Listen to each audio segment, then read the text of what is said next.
provoque una sensación única, intensa, excitante. Mundo. Saludos a todos, soy Alba Lovera, directora de Mundo Viperino.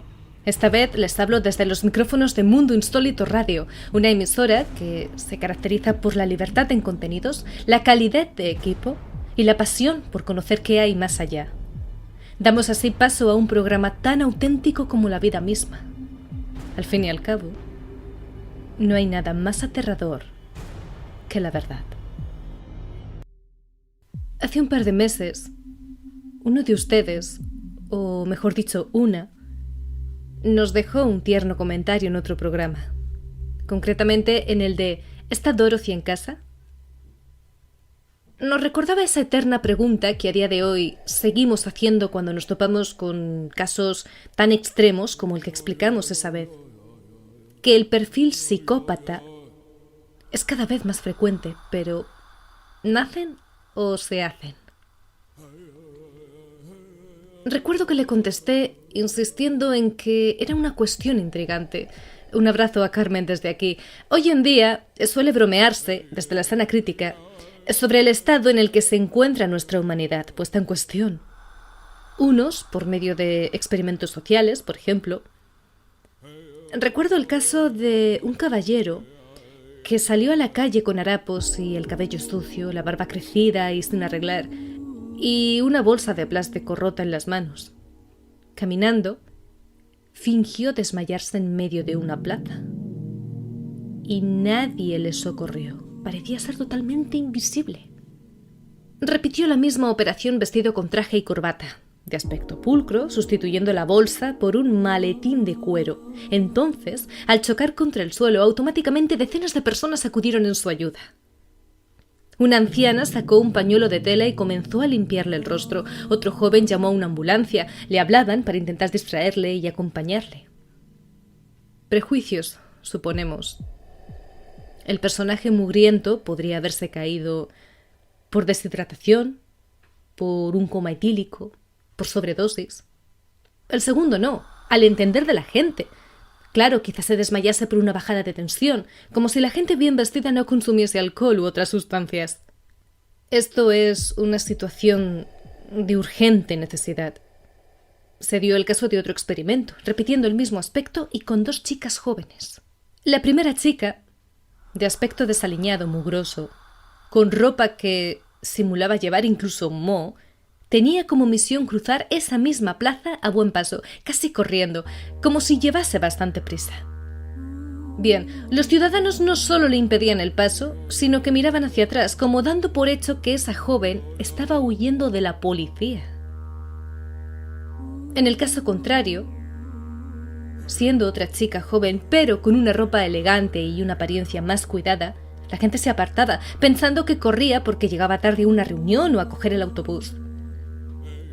Los prejuicios son algo prácticamente natural, interiorizados, inconscientes, forman parte de nuestra psicología.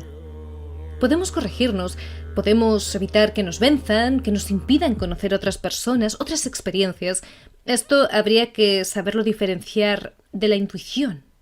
Otras veces vemos una serie de características que nosotros interpretamos como señales, como algo que nos previene, o si nos resulta familiar. Malas o buenas experiencias que nos guían después. Pero quizá eso también sea parte de un prejuicio. Bien, siglo XXI. ¿De acuerdo? Casi recién estrenado. Somos libres, flexibles, tolerantes. Nos tomamos el lujo de autodenominarnos como buenas personas. La maldad se considera obra del diablo, de las posesiones, de la gente que ha hecho un pacto con el más allá y ha pisado la mano que ofrece Dios. Se habla incluso de adrenocromo, de un macabro juego de hambre y sexo ante seres inocentes hacia un fin mucho más tétrico. Al igual que la bondad humana sigue sorprendiéndonos, los límites de la mezquindad siguen siendo hoy en día un misterio. El filósofo Rousseau decía que el hombre es bueno por naturaleza y que es la sociedad la que nos corrompe. Para el filósofo Hobbes, el ser humano es malo per se, de modo que para poder convivir se necesita un poder absoluto, una ley autoritaria que controle el impulso agresivo que surge de la motivación egoísta de todos los seres. Y a su vez, la explicación que nos da Maquiavelo es que, estando los hombres naturalmente inclinados al bien, como su naturaleza es frágil y dualista, las ocasiones que los incitan al mal son infinitas y se alejan del bien fácilmente por su egoísmo natural y sus propios intereses. Hacemos el matiz, abro paréntesis, de que los filósofos, como es el caso de Maquiavelo, tienen un pensamiento riquísimo y siempre se pueden hacer matices, pero más o menos intentamos resumir de forma compacta lo que cada uno expresaba o con lo que se les podría caracterizar. ¿Ustedes con quién están de acuerdo? ¿Con Rousseau? ¿Con Hobbes o con Maquiavelo?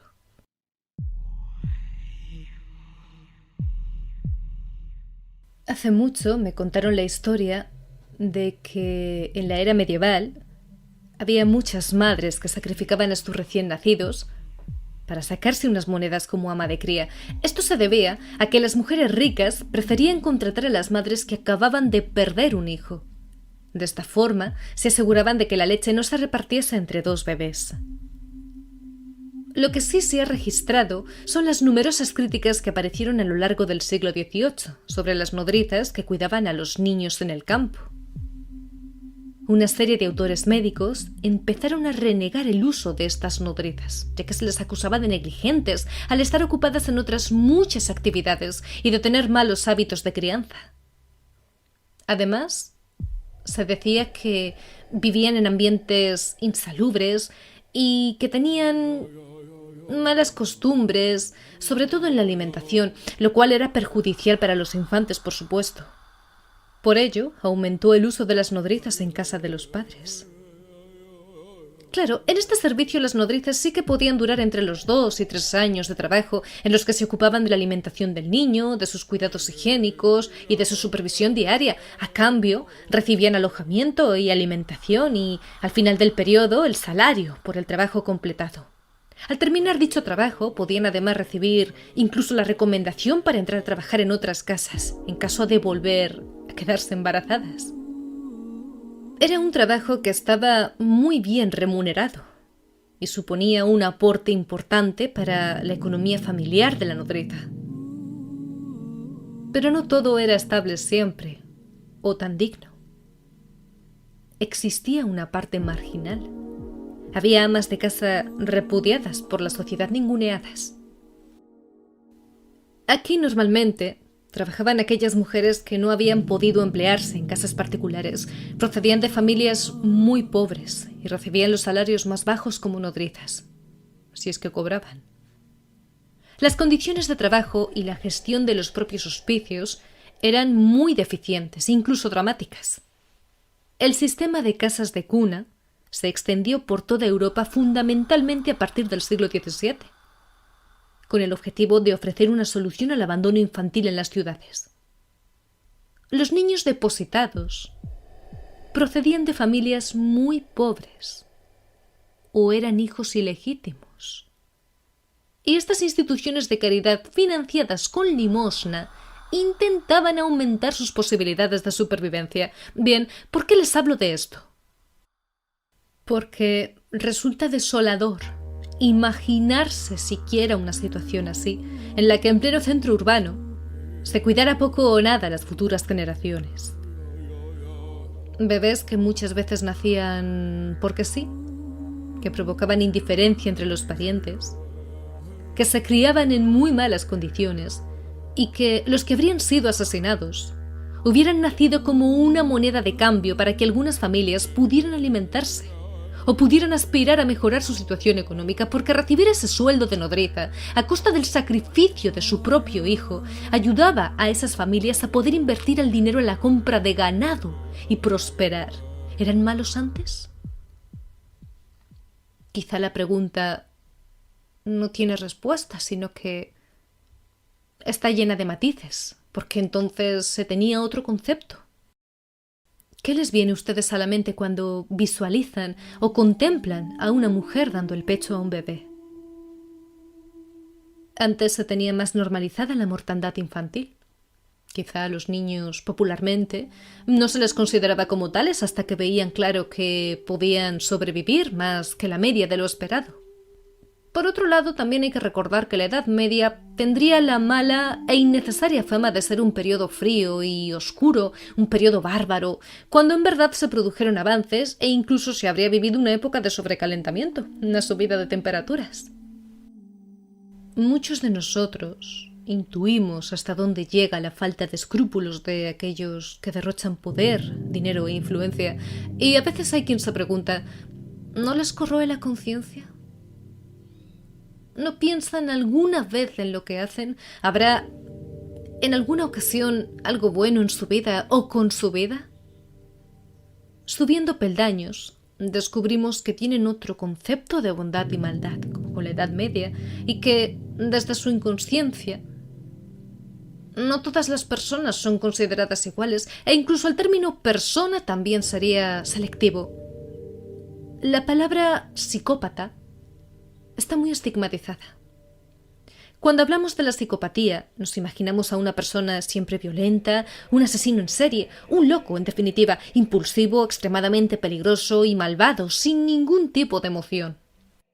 Bueno, esto se debe a los prejuicios, a lo que se ha extendido a través de los cuentos, las películas, Hollywood, las series. Al igual que los vampiros son siempre hombres jóvenes, fuertes y atractivos, y no como se representaban antes, cadáveres decrépitos con unos colmillos caricaturescos y un olor pútrido.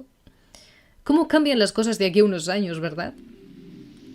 El peor asesino, dicen, es el que disfruta con su cometido y tiene la habilidad suficiente para pasar desapercibido, actuando con discreción, porque es el que camina entre la fina línea que diferencia lo animal e impulsivo de lo previamente calculado al milímetro. Dicen que nos gobiernan psicópatas, gente a la que no le importa sacrificar hasta la última gota de sangre ajena para poder continuar ascendiendo o mantenerse.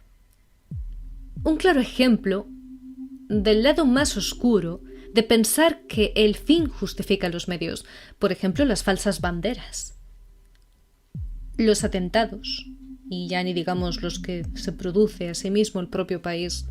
Pareciera entonces que nos encontramos con una clarísima diferencia entre ambos tipos de psicópatas.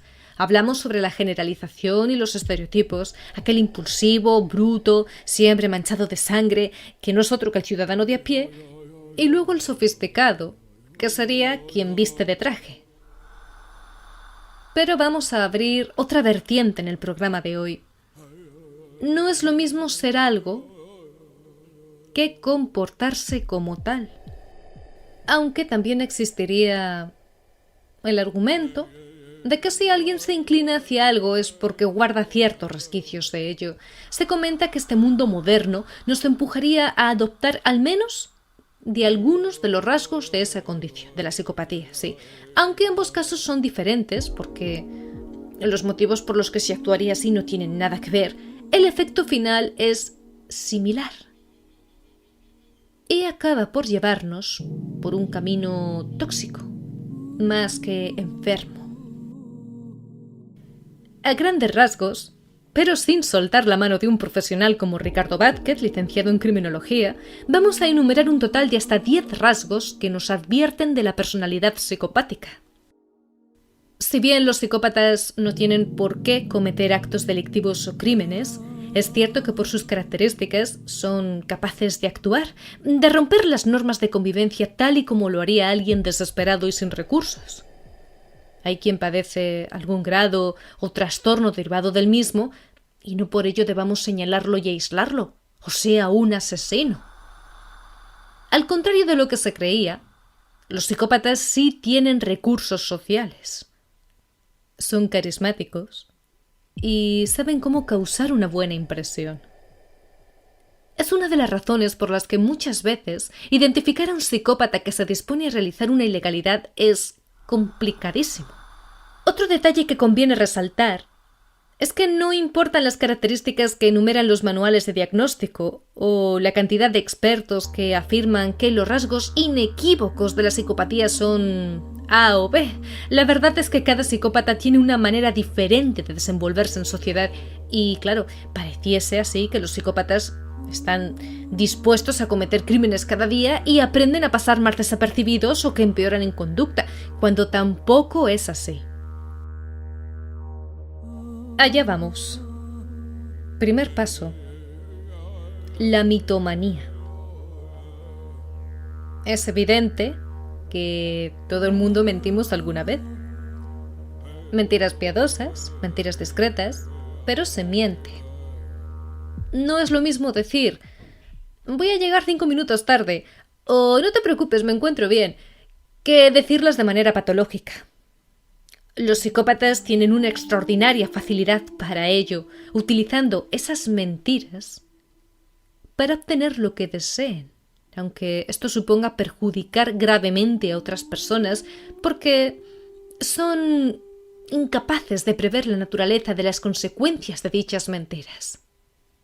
Además, siempre tienden a justificar y racionalizar sus actos concienzudamente. Esto trae la segunda característica, la irresponsabilidad.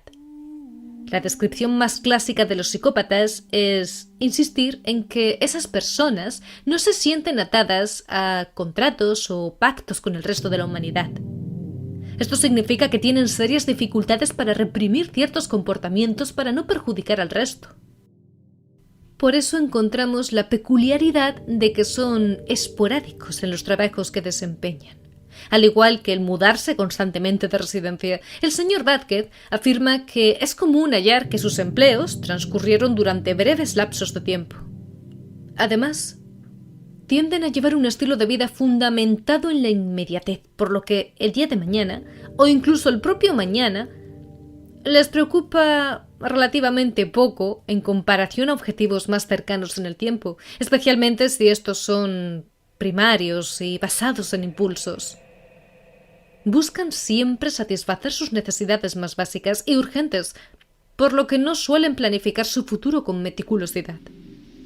Esto significa también que tienen serias dificultades para reprimir ciertos comportamientos para no perjudicar al resto. Es por esta razón que tienen la característica de también mudarse constantemente de residencia.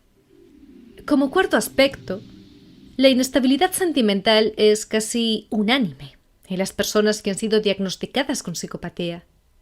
Por otro lado, aquellos sujetos a esta condición suelen desenvolverse diariamente con relativa adaptabilidad debido a que siempre aprenden a ganarse la confianza de los demás con un falso encanto. Son estrategias para ocultar sus intenciones. Ocurrió con, por ejemplo, el caso de El payaso asesino, en el que los policías se quedaron asombrados tras escuchar a los vecinos referirse a él como un hombre amable y muy cortés. O también lo vemos con aquel exitoso hombre de negocios que estrecha amigablemente las manos de los demás mientras se dedica al lavado de dinero en su empresa, a costa de lo que sea. Las cosas que tengan que ver con la rutina y la responsabilidad, como un trabajo honrado y estable, resultan terriblemente aburridas para un psicópata, por lo que prefieren llevar un estilo de vida parasitario. Vivir a costa de los demás, mediante favores, presión, chantaje o estafas. Los psicópatas tienen una increíble capacidad casi innata para la persuasión y para la seducción, herramientas que con frecuencia emplean para manipular a otros y lograr sus perversos fines. No escatiman en tratar al prójimo como piezas que puedan usar por medio de un fuerte carisma para obtener lo que quieran. Incluso si eso lleva a perjuicio o daño a otras personas, eso les da igual. Por ello, le gusta relacionarse con personas sumisas, de carácter dependiente o con circunstancias delicadas, para poder aprovecharse o abusar de ellas. ¿Se arrepienten? No, no se arrepienten. El DSM, conocido como Manual Diagnóstico y Estadístico de los Trastornos Mentales, manifiesta que las personas con trastorno antisocial de la personalidad Se caracterizan por su incapacidad para comprender las normas y reglas de la sociedad, así como un patrón general de desprecio y violación a los derechos de los demás. De hecho, los psicópatas tienden a ser conflictivos y en su historial no sorprende encontrar que han sido sentenciados por algún delito en más de una ocasión. Con frecuencia se meten en líos, cuyos castigos y consecuencias parecen no importarles tampoco en absoluto. No se arrepienten, recordemos, de sus actos, pues carecen de conciencia moral dado a que viven bajo su propio esquema de valores, haciendo lo que ellos consideran necesario para satisfacer sus necesidades. Sin embargo, sí saben usar la culpa contra otras personas de bien y en favor de ellos, con una maestría impresionante para manipular. Recuerda un poco a ciertos políticos acusados por las personas de fomentar accidentes para conseguir relevancia en las elecciones, creando un aura de desesperación o peligro inminente. O de esas personas, líderes, que hacen uso del sentimiento ideológico para influenciar en el comportamiento ajeno.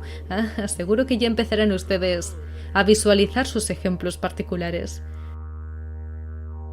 Añadimos otro matiz, y es que, por otro lado, los psicópatas frecuentemente buscan acciones que resulten excitantes, razón por lo que la rutina tiende a aburrirles. Lo anterior conlleva a la búsqueda de actividades llamativas e incluso temerarias, ya que no experimentan miedo ni se sienten intimidados por nada ni nadie. No sentirían miedo, culpa o vergüenza. Theodore Millon, o Teodoro Milón, como se le conoce cariñosamente en España y en muchas aulas de psicología, encontró diversos subtipos de psicopatía, los cuales podemos ver en diferentes escenarios: asesinatos, grandes empresas, robos, política o incluso en situaciones más cotidianas de la vida. Habría hasta un total de 9 clases.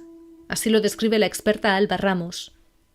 Acorde a sus palabras, en el estudio que realizó el Dr. Milón, encontró que los perfiles más comunes son el psicópata conocido como psicópata carente de principios, el psicópata tomador de riesgos y el psicópata malévolo.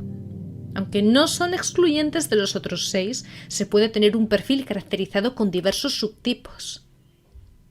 También encontró Milón que existe una comorbilidad con trastornos de la inclinación sexual, las parafilias, y trastornos del control de los impulsos.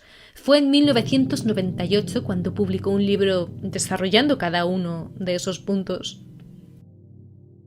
Pero vamos a realizar una breve descripción de cada uno.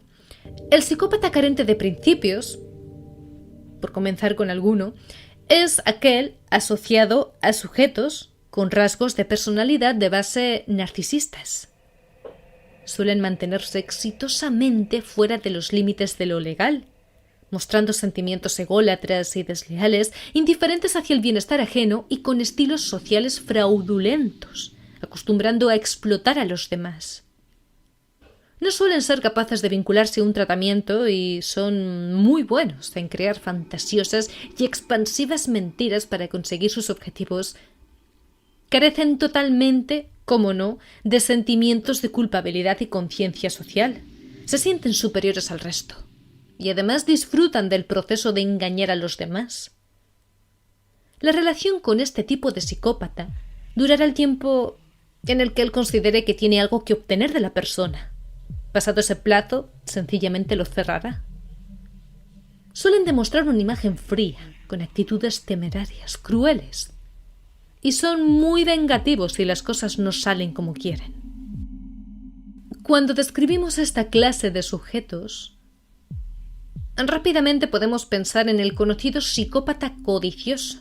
Ya se lo imaginarán, su gran motivación en la vida es engrandecerse, tener retribuciones. Sienten estos que la vida no les ha dado lo que merecen, por lo que a través de actos normalmente criminales compensarían el vacío de sus vidas y subsanarían esas supuestas injusticias con las que han lidiado. Ellos racionalizan sus actos a través de la idea de que restauran un equilibrio alterado. Les satisface estar por encima de los demás y perjudicarles, en el ámbito que sea, sintiendo que son sus peones. Nunca consideran suficiente el daño que hagan a los demás. Y son extremadamente envidiosos, codiciosos, agresivos, celosos. Se sienten bien con el dolor ajeno y les enrabia los éxitos de los demás.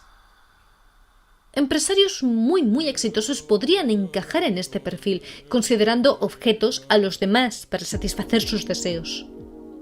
Lo peor de todo es que nunca logran un estado de completa satisfacción. Siempre ansían más.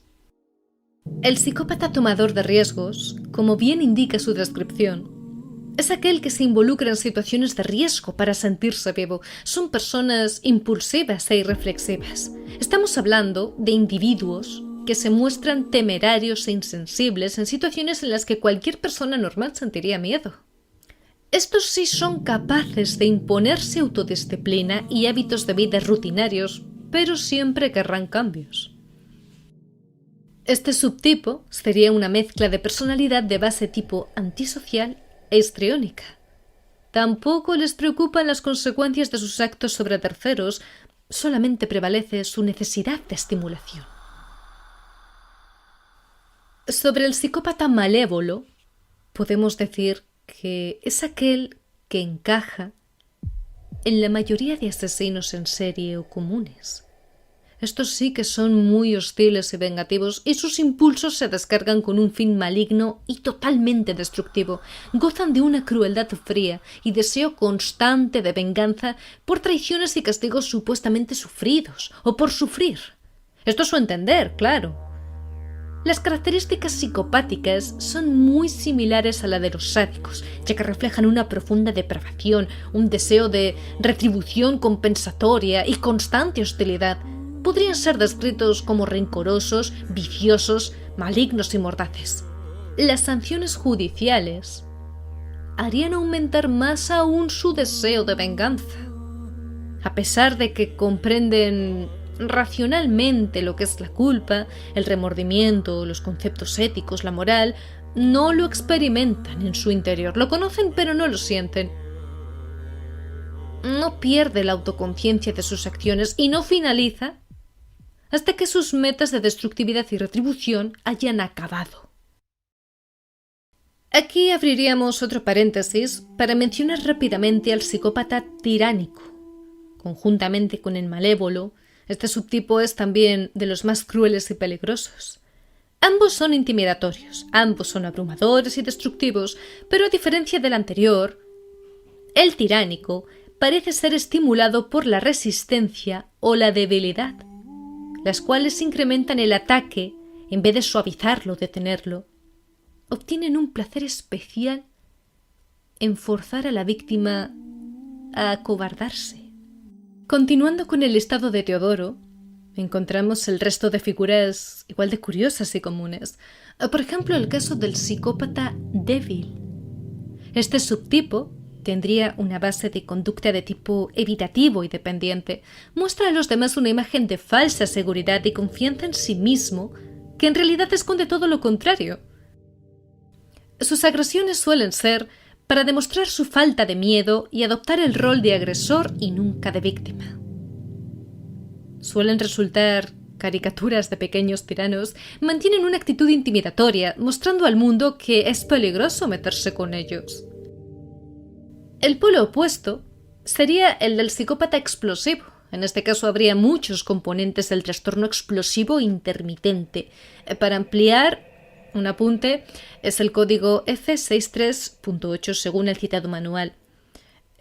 Su característica principal es la súbita y repentina floración de extrema hostilidad. Su conducta estalla. Como bien dice su descripción, explota, de manera que no da lugar a tiempo de contención. Estos ataques de furia se caracterizan por cólera incontrolable hacia los demás, que también suele provocar sumisión y pasividad en la víctima. El más curioso de esta lista podría ser el psicópata solapado. Se le caracterizaría principalmente por la falsedad. Su comportamiento en apariencia es amigable y sociable, pero por dentro oculta una gran impulsividad, un fuerte resentimiento y falta de confianza al resto.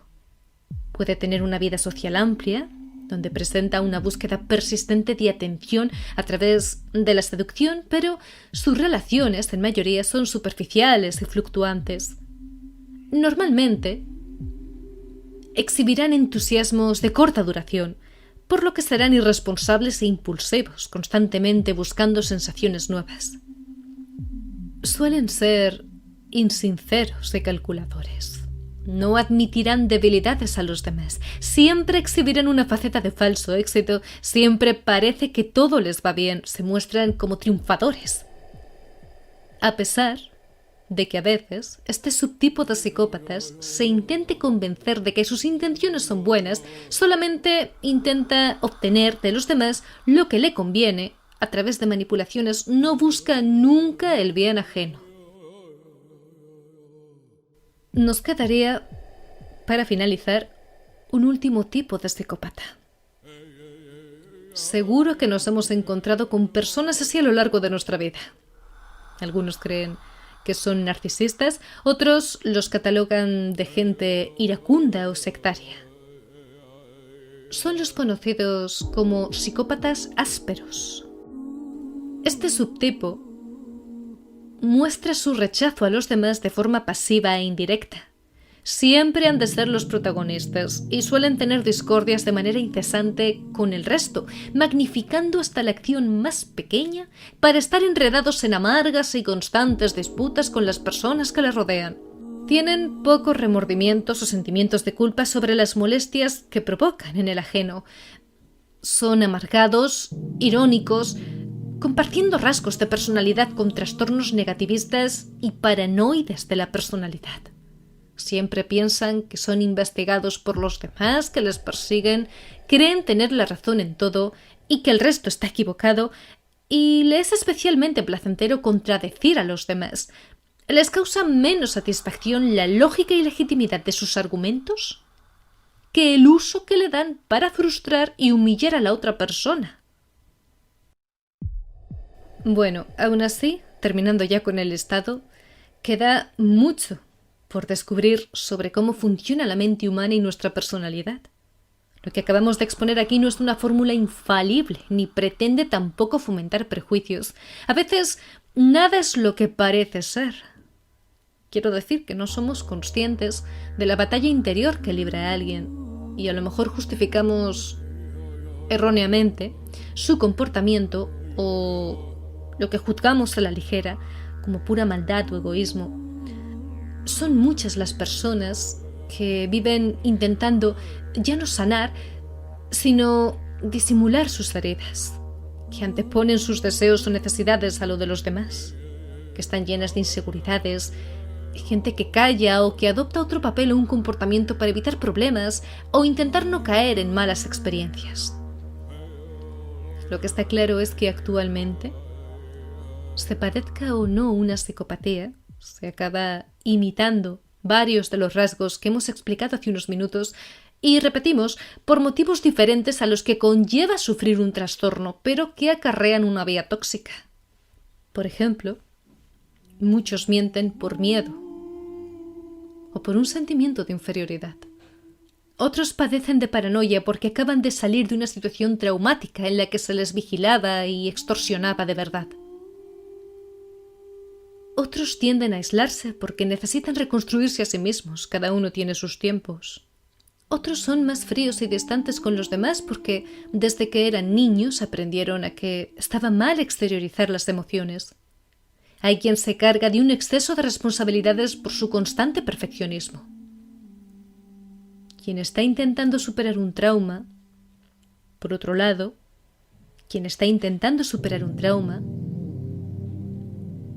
requiere de una serie de fases, una evolución. Más ejemplos. El desprecio por la vida humana puede ser una forma inducida por un periodo de propaganda extrema. Cada caso es diferente y desde luego no somos quienes para juzgar, pero habiendo escuchado esto atentamente Y tras una profunda reflexión sobre experiencias que hayamos pasado, incluyendo por supuesto una autocrítica, podemos dividir en dos el tema de este programa con las siguientes preguntas. ¿Se ha normalizado la psicopatía? ¿Induce el estilo de vida de esta sociedad a vivir como si lo fuéramos? Nos vemos en el próximo programa.